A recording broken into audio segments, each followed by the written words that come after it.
దీన్ని నేను ఇలా చిన్న చిన్న ముక్కలుగా కట్ చేస్తాను. ఇలా చూడండి, ఇది తినడానికి కూడా ఈజీగా ఉంటుంది. ఎందుకంటే మనలాగా ఆ ముళ్ళులు తీసి ఇలా ఇలా తిన్ను చాలామంది ఇష్టపడరు. ఒకవేళ బోన్లెస్ ఫిష్ వాడితే మాత్రం ఇది చాలా బెస్ట్.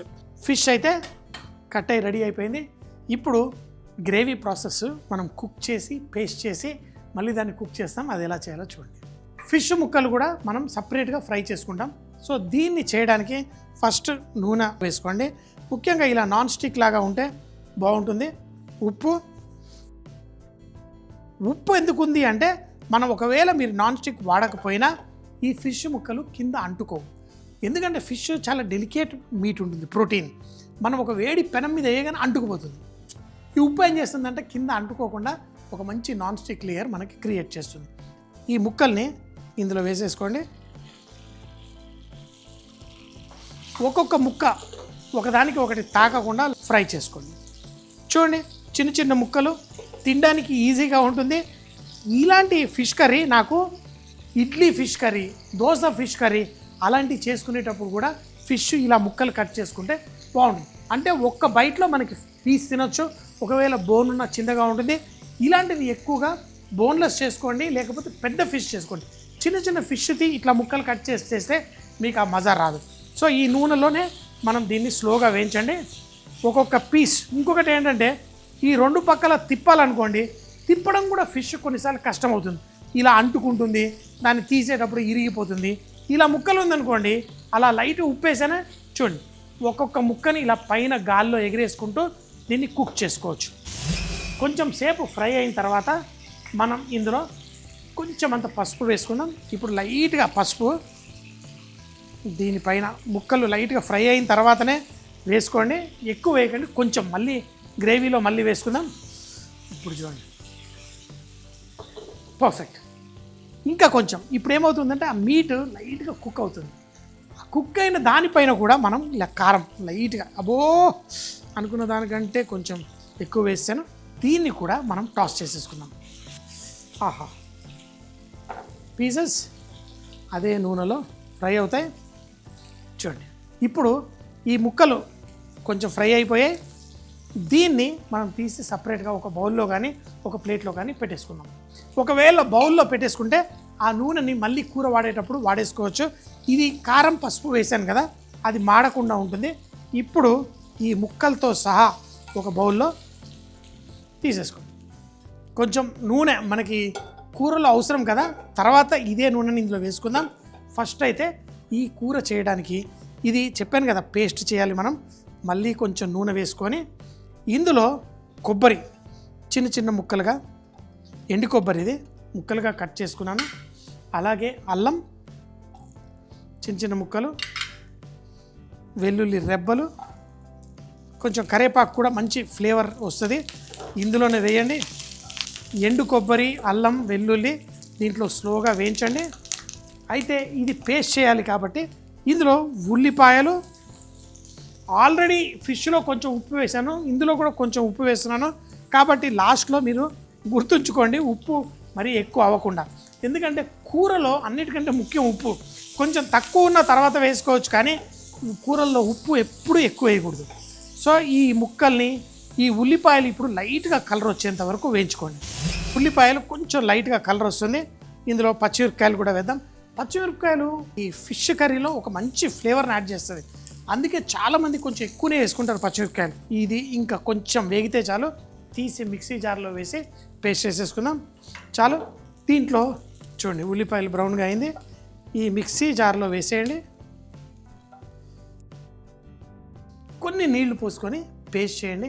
తర్వాత మనం ఈ ఫిష్ కర్రీ ఎలా చేయాలో చూద్దాం. ఇప్పుడు తాలింపు వేసుకుందాం. అయితే ఈ తాలింపును కూడా వేసి పేస్ట్ చేసేస్తారు, నేను సపరేట్గా వేద్దాం మరి అని.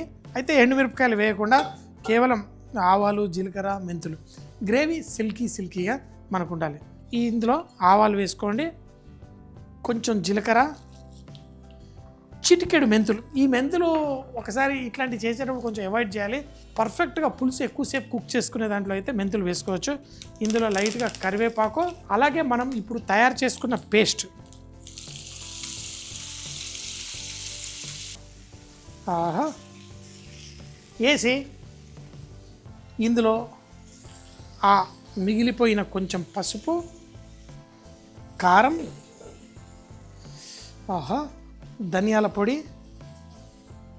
కొంచెం గరం మసాలా దీంట్లోకి వేసి కలిపేద్దాం. స్లోగా మనం అందరం ఎంజాయ్ చేసే ఆ ఫిష్ కర్రీలా దీన్ని మార్చేసుకుందాం. చూడండి, ముందే కుక్ చేసిన మసాలా కదా, ఇప్పుడు డైరెక్ట్ మనం ఇందులో చింతపండు పులుసు మరీ ఎక్కువ వేయకండి. ఎప్పుడైనా చింతపండు పులుసు కొంచెం ఎక్కువ ఉంటే మరీ పులుపు వస్తే కూడా బాగోదు. ఫిష్ ముందుగానే ఫ్రై చేసి పెట్టా, కానీ ఈ పీసులు ఇందులో వేసి కుక్ చేస్తే చాలా టైం పడుతుంది. కాబట్టి ఇందులో ఉన్న నూనెను మాత్రమే ఇందులో వేయండి.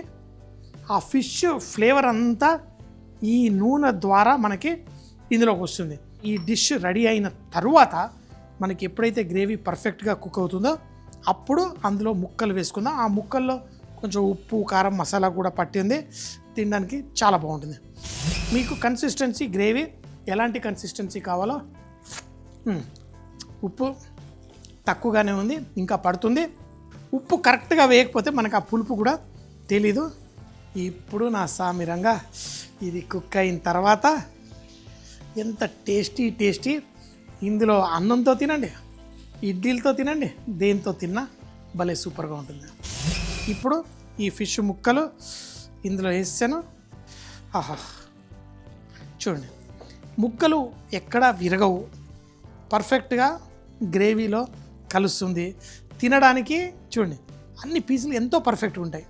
ఇలా పెట్టండి, దీన్ని మేము ఇలా గ్రేవీలో వేసేస్తాం. 3 నిమిషాలు స్లోగా కుక్ చేసి స్టవ్ బంద్ చేస్తాం. తింటే ఆ ఫిష్లోని ఫ్రెష్నెస్ ఉంటుంది, మనకు ఆ గ్రేవీలో చాలా బాగుంటుంది. Dish ready. స్టవ్ కట్టేద్దాం. ఇడ్లీతో తింటారా, దోశతో తింటారా, చపాతీతో తింటారా, అన్నంతో తింటారా, మీ ఇష్టం, ఎలా అన్నా తినండి, సూపర్గా ఉంటుంది. వేడి ఫిష్ కర్రీ. ఇందులో కూడా మనం కావాలంటే కొంచెం కొత్తిమీర వేసేసుకోవచ్చు. గ్రేవీ అసలు ఆ గ్రేవీలోనే మజా, ఆ రంగు, ఆ కన్సిస్టెన్సీ, ఇది పర్ఫెక్ట్. చూడండి ఆ ఫిష్ ముక్కలు, నా సామిరంగా. అంటే బోల్డ్ డబ్బులు ఇచ్చే గెస్ట్కి ఆ ముళ్ళు కూడా తాకకుండా మంచి ఆ టేస్ట్ అందజేయడమే 5 స్టార్ హోటల్లో షెఫ్గా నేను చేసేది. ఆ ముక్కలు తినేటప్పుడు వారెవ్వా సూపర్. 5 స్టార్ హోటల్లో చేసుకునే విధంగా ఫిష్ కర్రీ, చిన్న బోన్లెస్ పీసెస్తో ఇలాంటి ఫిష్ కర్రీ చేస్తే చాలా బాగుంటుంది. అంటే ఫిష్ పొట్ట భాగాన్ని చిన్న ముక్కలుగా, స్క్వేర్ ముక్కలుగా కట్ చేసి పెట్టుకున్నాను. ప్యాన్ లో కొంచెం నూనె వేసి, ఉప్పు అలాగే ఫిష్ ముక్కలు కూడా వేసి, పసుపు, కారపొడి వేసి టాస్ చేసి ఈ ముక్కల్ని, దాంట్లో ఉన్న నూనెను కూడా ఒక బౌల్లో తీసి పక్కన పెట్టేసుకోండి. తర్వాత ఫ్రెష్ నూనెలో కొంచెం కొబ్బరి ముక్కలు, అల్లము, వెల్లుల్లి, కరివేపాకు, సన్నగా తరిగిన ఉల్లిపాయలు, దాంట్లో కొంచెం ఉప్పు వేసి మంచి రంగు వచ్చి కుక్ అయ్యేంత వరకు చేసిన తర్వాత పచ్చిమిరపకాయలు కూడా వేసి లైట్ గా వేయించి మిక్సీ జార్ లో వేసి ఫైన్ గా పేస్ట్ చేసి పక్కన పెట్టుకోండి. అదే ప్యాన్ లో మరి కొంచెం నూనె వేసి ఆవాలు, జీలకర్ర, మెంతులు, కరివేపాకు చిటపటలాడిన తర్వాత మనం ముందుగా పేస్ట్ చేసుకున్న ఉల్లిపాయ, కొబ్బరి పేస్ట్ ని అందులో వేసి కొంచెం పసుపు, కారపొడి, ధనియాల పొడి, గరం మసాలా, చూపించిన విధంగా మన చింతపండు పులుసు కూడా అందులో వేసి కుక్ చేసుకోండి. ఇలా కుక్ అవుతూ గ్రేవీ మంచిగా తయారవుతున్నప్పుడు మనం ఫిష్ ఫ్రై చేసిన ఆ మసాలా నూనెను కూడా ఇందులో వేసి మరి కొంచెం సేపు మంచి సువాసన వచ్చేంత వరకు కుక్ చేసి, కావాల్సిన కన్సిస్టెన్సీ వచ్చిన తర్వాత ఉప్పు అడ్జస్ట్ చేసుకొని మనం ఫ్రై చేసుకున్న ఆ ఫిష్ ముక్కలు కూడా వేసి మరో 3 నిమిషాలు స్లోగా కుక్ చేయండి. చివరిలో కొంచెం కొత్తిమీర వేసి వేడిగా వడ్డించుకుంటే చాలా రుచిగా ఉంటుంది.